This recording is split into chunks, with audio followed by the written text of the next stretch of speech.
Davao Davao Best Barbacoa Express.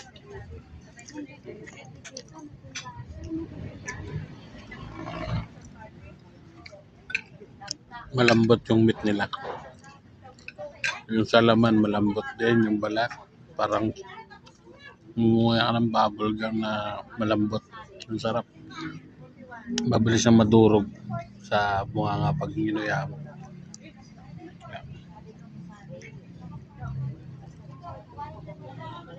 Tikman naman natin yung sisig nila.